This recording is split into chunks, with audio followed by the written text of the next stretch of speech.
Hello, magandang araw sa inyo.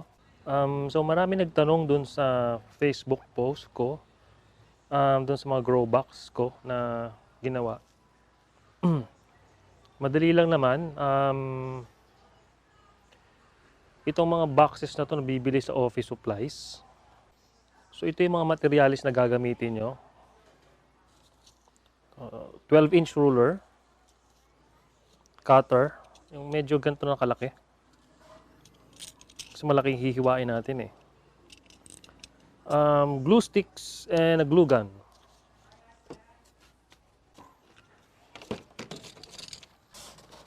Bali itong sukat ng grow box ko. Yan. Sukatin natin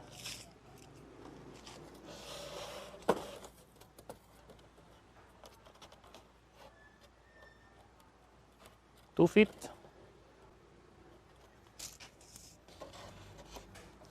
By 1 feet.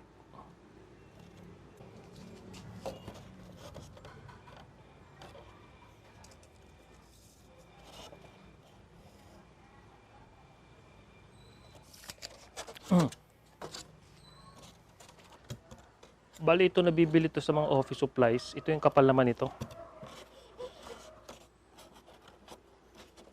Yan. Kapal niya ay 1 inch.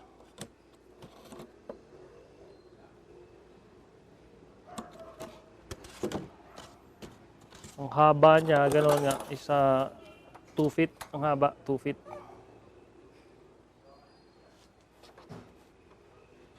Yan, mula dito sa dulo hanggang dito, 2 feet ang haba. Ang taas niya, hindi ko na isasama yung takip, no? Is 5 inches. Yan. Ang taas niya is 5 inches. Ayan.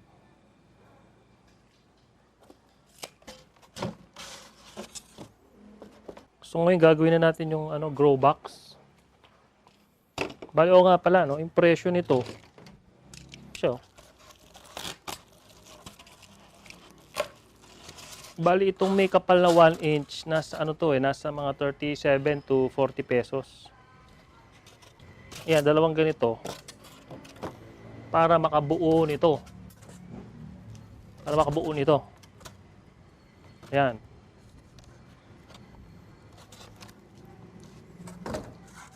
At ang nilalagay ko naman sa taas, medyo manipis. Ito nasa mga 20 pesos lang ito. Ang kapal naman nito ay half an inch lang. So, ayan. So, unahin muna natin itong paggawa ng box, itong nasa gilid.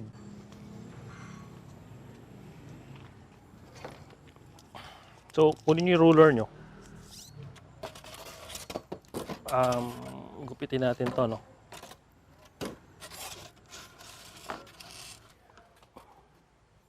So, 4 inch dito.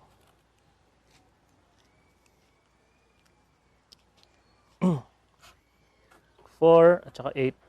So 4 inch ang mga agwat nito. 4 inch dito. Dito 4 inch. 4 inch ang kailangan natin gupitin. Yan. So markahan natin yan para gitnang-gitna.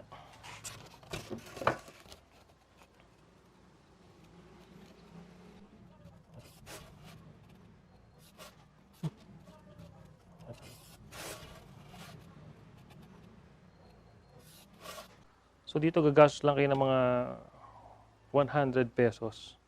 Kesa doon sa tuna box na naghahalagang 200 plus yata ba yan?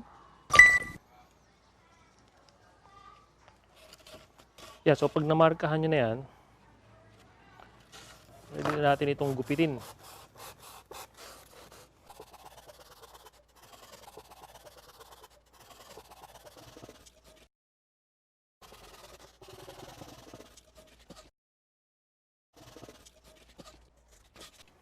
So itong dalawa mapupunta sa gilid. At ito naman yung sukat para sa gitna.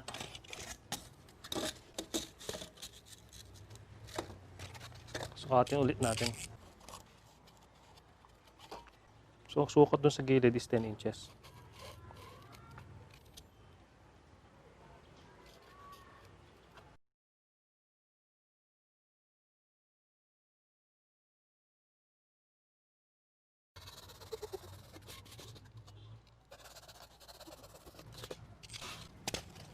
Ito na ang kakailangan natin.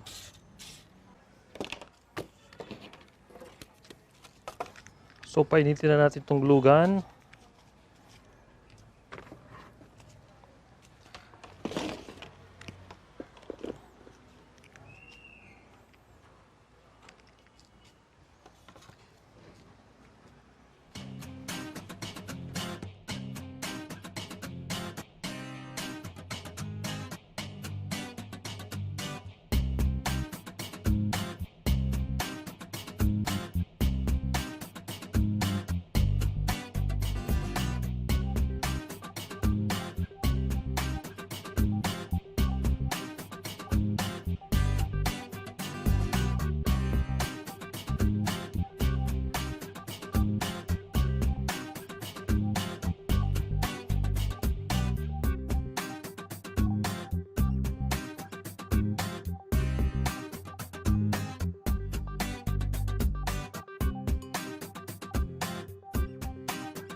So since meron na akong gayahan,